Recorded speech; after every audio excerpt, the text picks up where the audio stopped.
পারমাণবিক বোমা তৈরির শেষ ধাপে ইরান, এমনটাই মত সামরিক বিশ্লেষকদের। তবে এবার যুক্তরাষ্ট্রই ইরানের পরবর্তী পদক্ষেপ নির্ধারণ করবে। কিভাবে, চলুন জেনে আসি।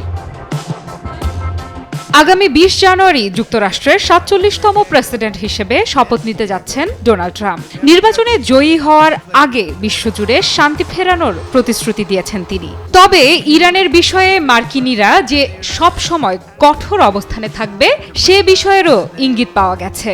ইরানের পারমাণবিক স্থাপনা, বিদ্যুৎ কেন্দ্র এবং তেল ও পেট্রোকেমিক্যাল অবকাঠামোর ওপর সামরিক হামলা চালানোর বিষয়ে খোলামেলা আলোচনা চলছে পশ্চিমে।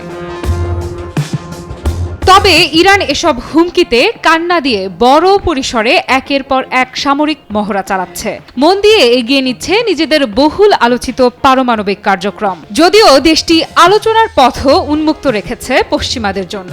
মার্কিন প্রশাসনের আগ্রাসনের মধ্যেও যুক্তরাষ্ট্র সফরে যাচ্ছেন ইরানের পররাষ্ট্রমন্ত্রী আব্বাস আরাকচি। ট্রাম্পের শপথ অনুষ্ঠানের আগে ইরানের এমন তোড়জোড় কিসের ইঙ্গিত?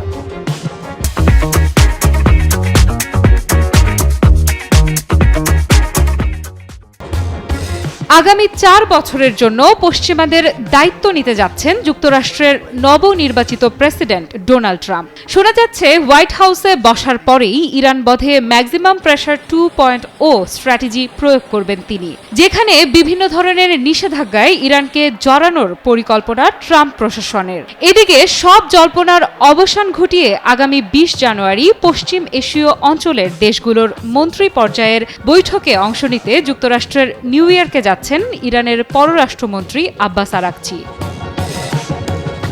আরাকচির যুক্তরাষ্ট্র যাওয়াকে কেন্দ্র করে তৈরি হয়েছে নতুন সমীকরণ। তবে কি ট্রাম্পের শান্তি ফেরানোর প্রতিশ্রুতি মেনে আলোচনার পথ বেছে নিতে যাচ্ছে দেশ দুটি, নাকি রয়েছে অন্য কোনো ছক? তবে যুক্তরাষ্ট্র যদি নিষেধাজ্ঞার ছক তৈরি করে, এক্ষেত্রে পরমাণু বোমা তৈরির পথেই হাঁটবে ইরান। ২ দশকের বেশি সময় ধরে পাশ্চাত্যের সঙ্গে ইরানের সম্পর্ক দেশটির পারমাণবিক কর্মসূচির বিকাশকে ঘিরে আবর্তিত হচ্ছে। এ সময় দেশটিকে পারমাণবিক বোমা বানানো থেকে বিরত রাখতে চেষ্টা চালানো হয়েছে।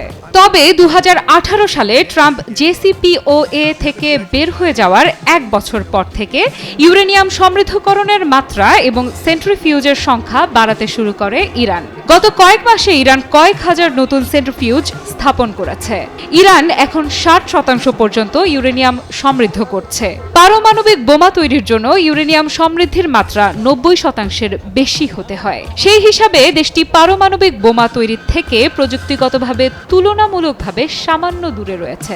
আইএইই এর প্রতিবেদন অনুযায়ী তেহরানের একাধিক পারমাণবিক বোমা তৈরির মতো পর্যাপ্ত ফিসাইল উপাদান রয়েছে। বোমা বনাম সংলাপের সংশয়ে ধুঁকছে মধ্যপ্রাচ্য। এর মাঝে ডোনাল্ড ট্রাম্পের যুক্তরাষ্ট্রের দায়িত্ব নেয়ার প্রভাব কি হতে চলেছে তা জানতে বিশ্বকে আরও কিছু সময়ের অপেক্ষা করতে হবে। আফরিদা ইফরাত, নিউজ 24।